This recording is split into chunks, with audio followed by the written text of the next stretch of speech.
Hat partners were forcibly snatched away by that guy. In Luffy's mind, even when Robin was in Sabayati Archipelago, he justly drew a clear line between himself and the Straw Hat Pirates. But Luffy still firmly believes that Robin is just using this method to protect the Straw Hat Pirates like he did in the Seven Waters before, instead of just turning his back on them and choosing Luo Xiu. When she saw Nami being snatched by Luo Xiu with her own eyes, Luffy collapsed and has not recovered until now. Zoro, Sanji, Frankie, Brook, and Chopper also assured Yasopp that they must kill Luo Xiu to avenge Usopp, and get their partners Nami and Robin back by the way. Yasopp shook his head with red eyes when he heard the words, and said word by word. Revenge, of course, must be done by myself as a father. When I arrive at naval headquarters, I will definitely blow Luo Xiu's head. Obedient to these words, Luffy's eyes widened immediately, looking at Yasopp and asking repeatedly. Yasopp, is Luo Xiu at naval headquarters now? What about Nami and Robin?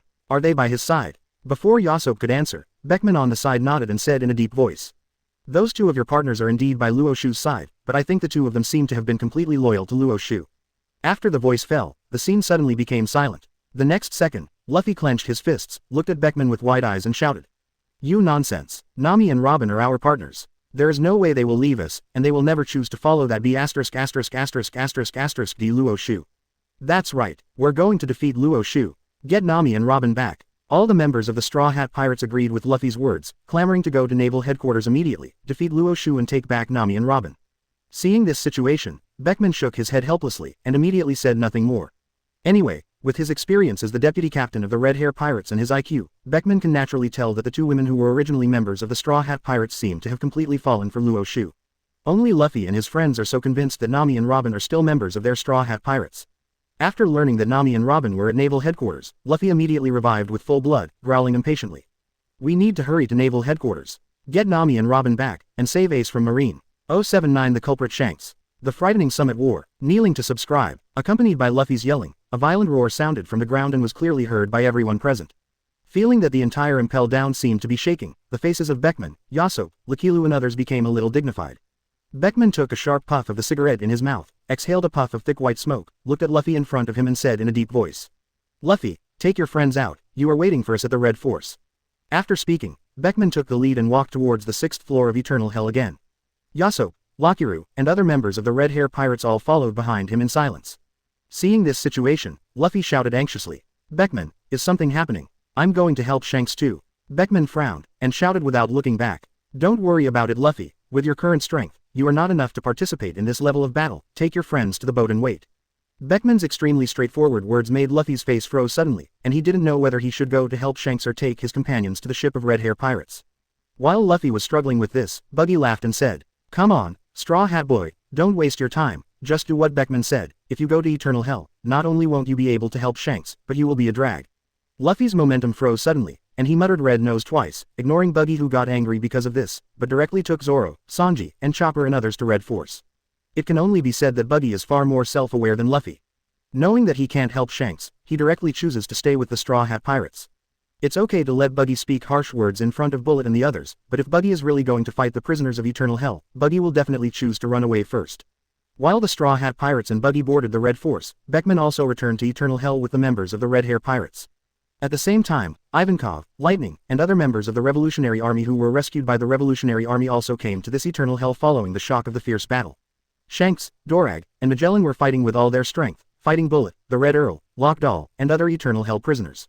Although the prisoners of Eternal Hell possessed impressive strength, even in the New World, they could still have a strong reputation. But no matter what, the three people who fought against them, one was one of the New World Four Emperors, one was the leader of the Revolutionary Army who gave the world government a headache, and the other was guarding Impel Down for many years. Even if it was related to Marine Admiral in comparison, it is not inferior to the Warden. Facing such three strong men, especially the prisoners of Eternal Hell, he was suffering casualties one after another. After seeing this situation, the Red Hair Pirates and the Revolutionary Army did not hesitate at all, and chose to join the war immediately. With the help of Beckman, Ivankov and others, even Shanks, Dorag, and Magellan felt that the pressure dropped sharply. It was no longer like before, where everyone had to bear the siege of dozens of people. Bullet glanced at Beckman, Rakiru and others who were fighting with the prisoners, grinned at Shanks in front of him and said, "Shanks, these men of yours seem to be doing well," Shanks said indifferently while slashing at Bullet with the griffin in his hand. "They are not my subordinates, they are my partners." Hearing this, Bullet twitched the corners of his mouth, a mocking smile appeared on his face. "Partner, like the original Roger Pirates. Shanks, it seems that after so many years, not only your strength has become so much stronger, but even the thickness of your skin has reached a level that ordinary people can't match." Bullet's words made Shanks' eyes turn cold, and his face became extremely gloomy.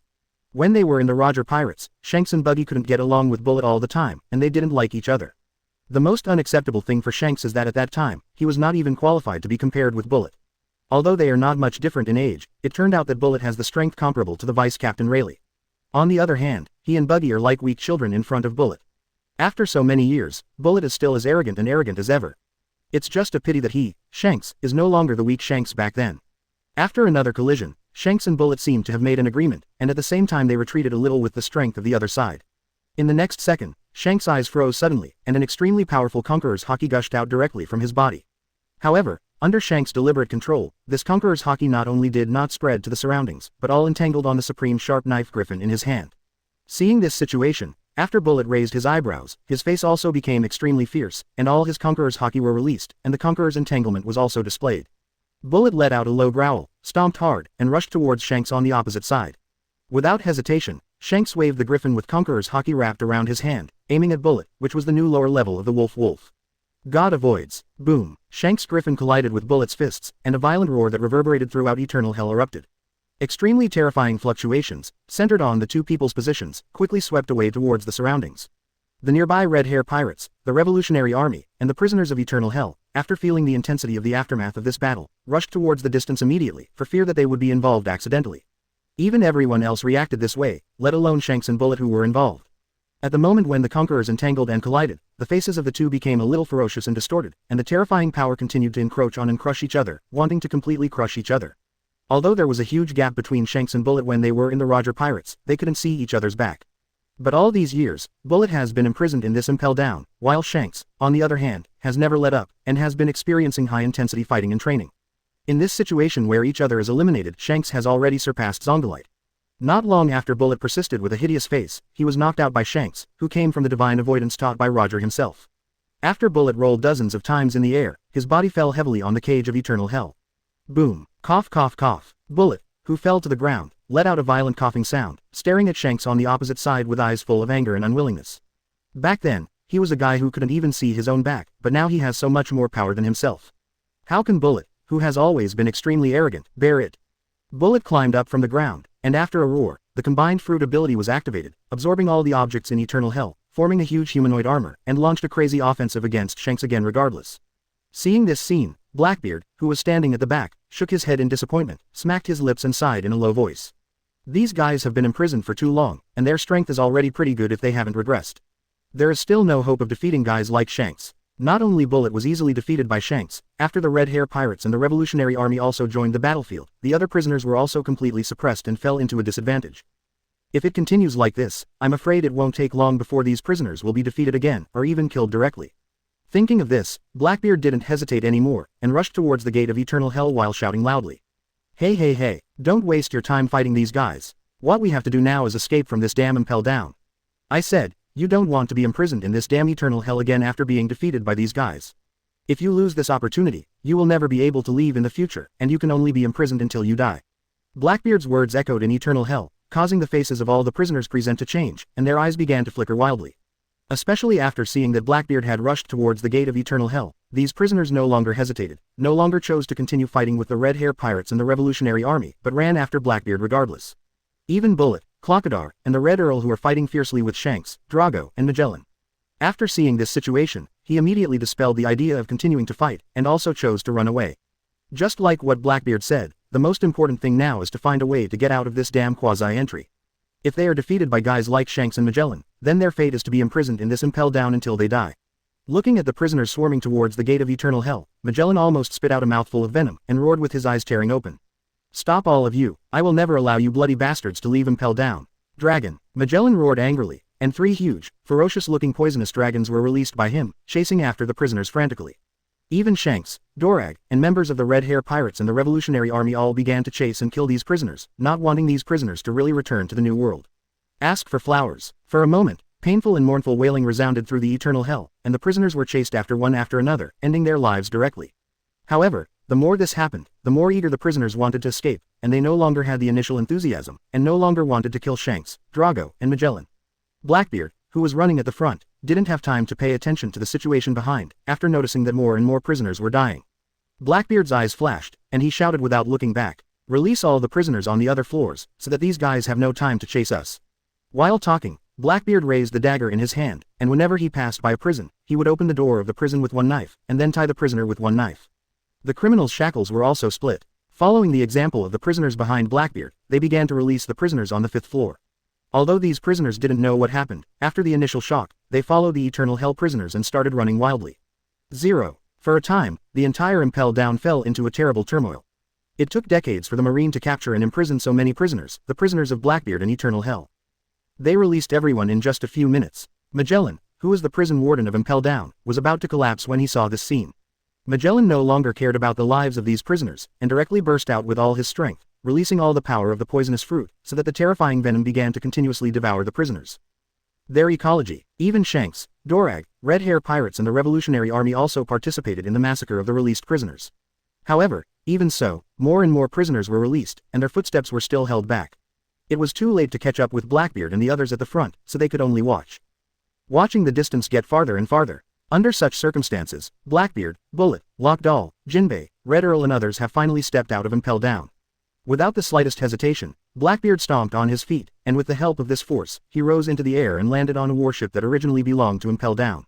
Blackbeard grinned broadly at the group of prisoners standing at the gate of Impel Down.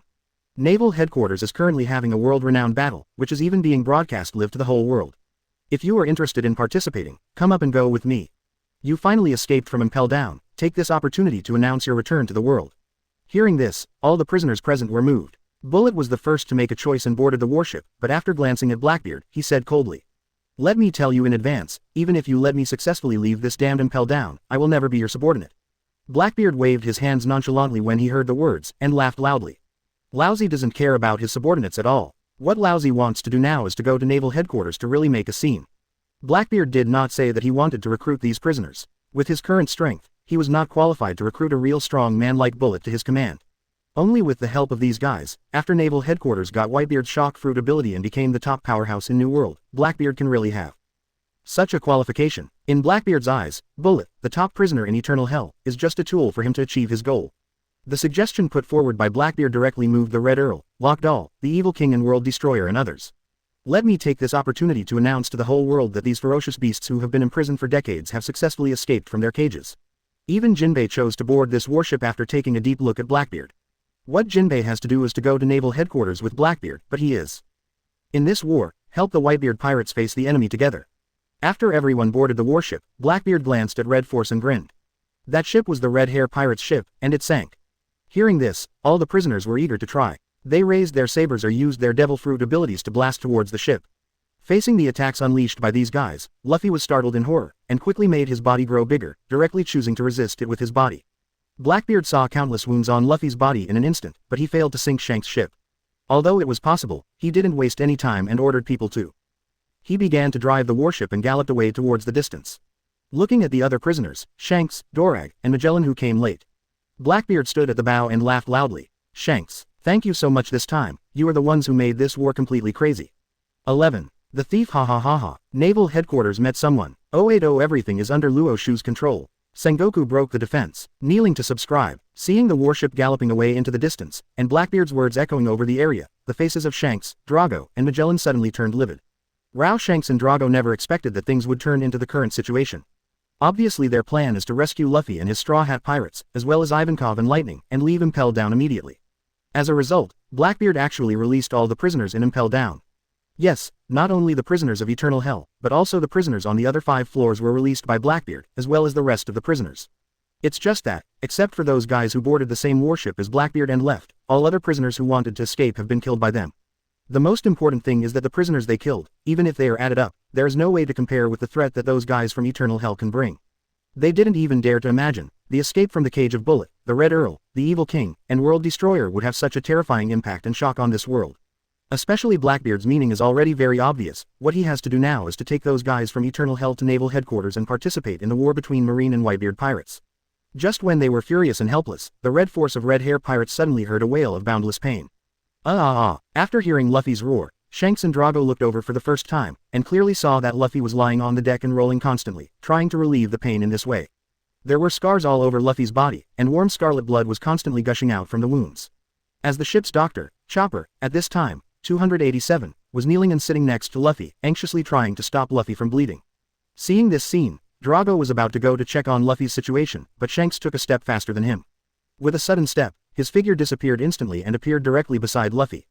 Drago's footsteps suddenly changed, and his expression became a little strange.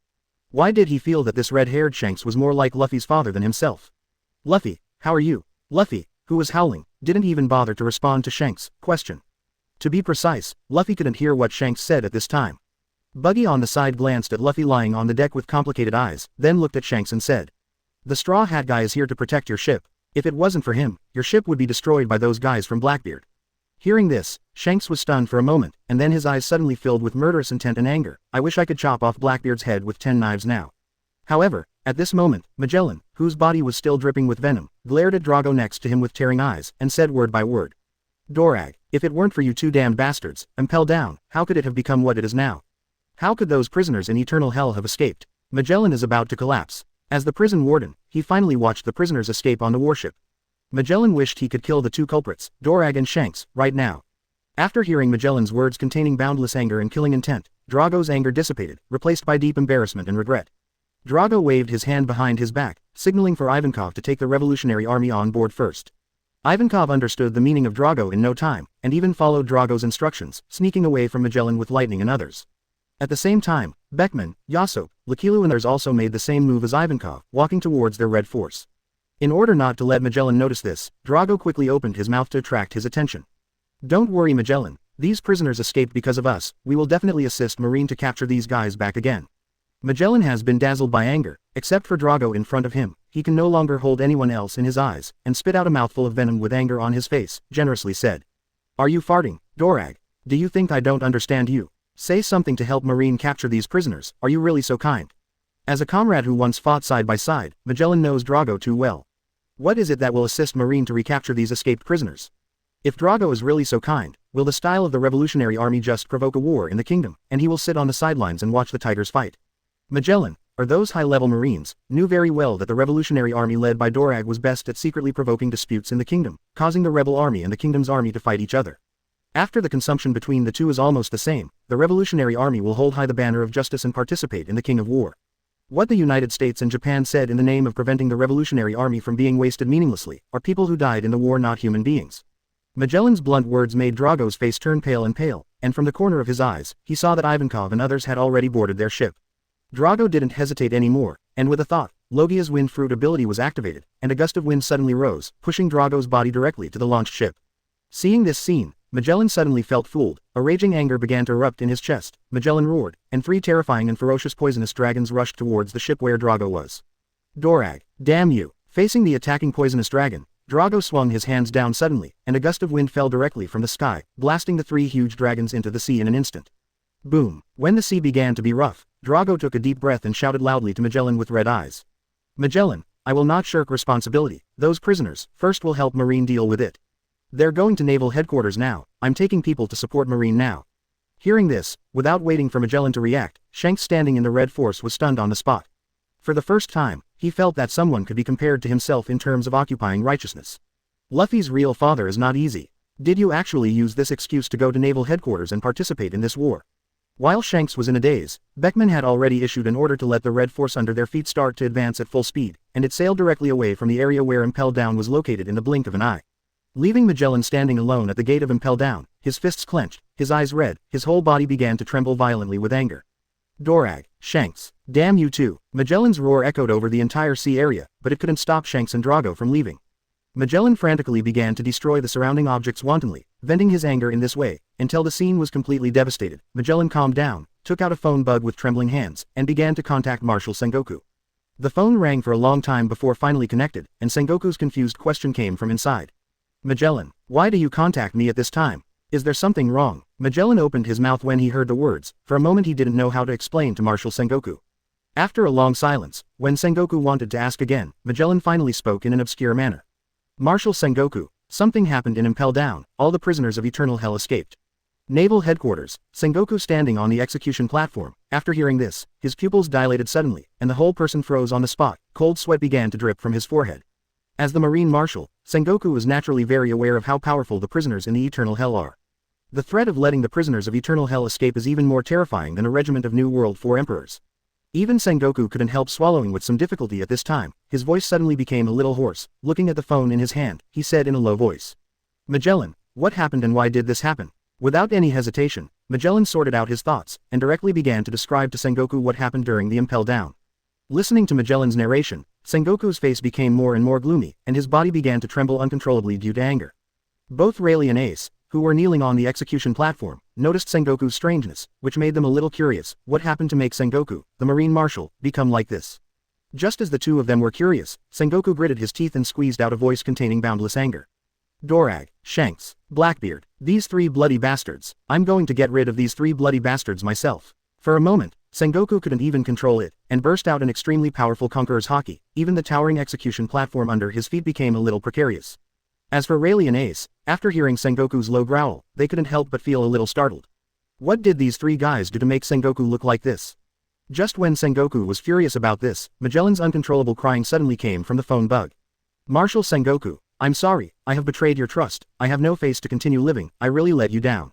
Sengoku's pupils constricted suddenly when he heard this, and instantly realized what Magellan was going to do, and immediately growled at the phone bug. Magellan, are you trying to evade responsibility with death? This old man tells you, as the warden of Impel Down, you have an inescapable responsibility to let the prisoners of Eternal Hell escape. Didn't you say that those guys are rushing to Marineford now? The old man ordered you, as the Marshal of Marine, to come to Marineford immediately and capture all those prisoners back. This is your responsibility as the warden of Impel Down, and it must be carried out immediately. Under Sengoku's nervous gaze, Magellan on the opposite side of the phone bug was silent for a long time, until Sengoku couldn't help but want to continue to provoke Magellan in this way. He finally choked up and said, Yes, Marshal Sengoku, I'm leaving for Marineford now, and I'm going to kill those bastards with my own hands. Sengoku breathed a sigh of relief when he heard the words, and said in a low voice to the phone bug. Good, the old man is waiting for you in Marineford. After the phone bug hung up, Sengoku finally couldn't hold back the anger in his heart. The veins on his forehead popped up, and his face became a little ferocious and distorted. Seeing this situation, Rayleigh rolled his eyes, looked at Sengoku and said slowly. Sengoku, I said before, let this war end. If I had listened to my words earlier, how could things have turned into this situation? Rayleigh has already guessed that the reason why that guy Shanks invaded Impel Down with the red hair pirates was to rescue that kid Luffy. Now that the goal has been achieved, then they will come to naval headquarters to rescue themselves and Ace. It is precisely because of this that Rayleigh is completely relieved now. After hearing Rayleigh's words, Sengoku's footsteps stopped instantly, and he suddenly turned his head to look at Rayleigh. Looking at the faint smile on Rayleigh's face, Sengoku could no longer control the anger in his heart. Boom! Sengoku raised his right foot and kicked Rayleigh's disgusting face. The huge force caused Rayleigh's body to roll uncontrollably on the execution platform. If it weren't for the shackles, Rayleigh would have fallen off the execution platform with just this kick. Ace was dumbfounded on the spot, watching this scene dumbfounded. He could clearly see that after being kicked by Sengoku, Rayleigh's face was swollen at a speed visible to the naked eye. Even Ace was caught off guard by Sengoku, let alone Rayleigh as the party involved. Rayleigh struggled to sit up from the execution platform, glared at Sengoku, and growled. Sengoku, you be ***************, why are you doing this to me? Sengoku looked at Rayleigh without showing any weakness, his eyes filled with lingering raging anger, and said word by word. This old man doesn't just want to treat you like this. This old man wants to kill you be ************ in front of the whole world. Feeling the cold killing intent emanating from Sengoku, Rayleigh gasped and stared at him, but didn't say anything more. I was afraid that after I completely angered Sengoku, this guy Sengoku would not follow the rules and cut himself off before the agreed time came. In that case, he, Pluten Rayleigh, would not deserve to die. What happened on the execution platform was not only seen by the people in Naval Headquarters, but also spread to every corner of the world through the live phone bug 3.3. Everyone was a little curious about what happened to make Sengoku, the Marine Marshal, act so irrationally. Even Whitebeard couldn't help but glance at Sengoku, surprised at how irrational this old opponent, who has always been calm, was rarely irrational. When Luo Xiu saw Sengoku connect to a phone bug and listen to the other party's report, he became so strange that he even kicked Rayleigh over. In this situation, the corners of Luo Xiu's mouth could not help but curl up slightly, and a strange smile appeared on his face. Luo Xiu slashed at Garp lightly, although with Luo Xiu's strength, he could easily defeat Garp, or even kill him directly, but Luo Xiu didn't do that. Instead, used this method to play the Marine hero.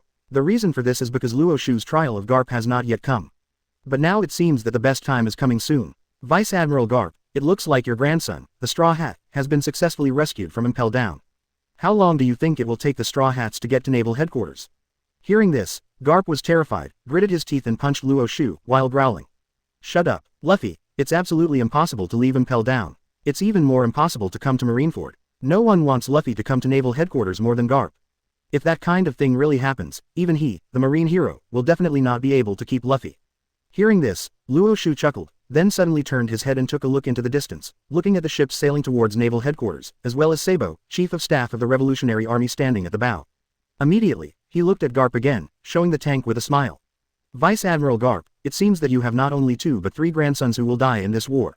081 Luo Xiu reveals the secret. Expose the relationship between Garp and the Revolutionary Army. Kneeling to subscribe, Garp was obviously stunned after hearing Luo Xiu's words. In front of Luo Xiu, a guy who knew the identities of Ace and Luffy, Garp obviously didn't continue to pretend, and said with a sneer. This old man only has 2 grandchildren. But neither Ace nor Luffy will allow you to be harmed. Luo Xiu twitched the corners of his mouth when he heard the words, and said with a playful face. Hey, is this what a Marine hero should do? It's okay for your grandson to hurt others, but if someone wants to hurt your grandson, that's not allowed. Garp, wouldn't it be enough to do this earlier? Why are you pretending to be righteous to deceive those ignorant people? Garp's face froze, and he didn't know how to respond to Luo Xiu's words. But at this moment, Garp clearly saw a strange smile appearing on Luo Xiu's face opposite him, and he looked at him with a smile and said. Vice Admiral Garp, since you said you only have 2 grandchildren, even if I kill that guy, you won't hold me against it, right? After saying that, Garp followed Luo Xiu's gaze and saw the ships of the Revolutionary Army galloping towards Naval Headquarters. And behind Sabo standing on the bow of the front ship, Garp froze on the spot. That kid, is Sabo. Everyone in Garp was dumbfounded, and Garp was naturally very clear about Ace, Sabo, and Luffy drinking and sworn brothers. When he returned to Windmill Village to visit relatives and saw the 3 of them together, Garp tried to get the 3 of them to join Marine.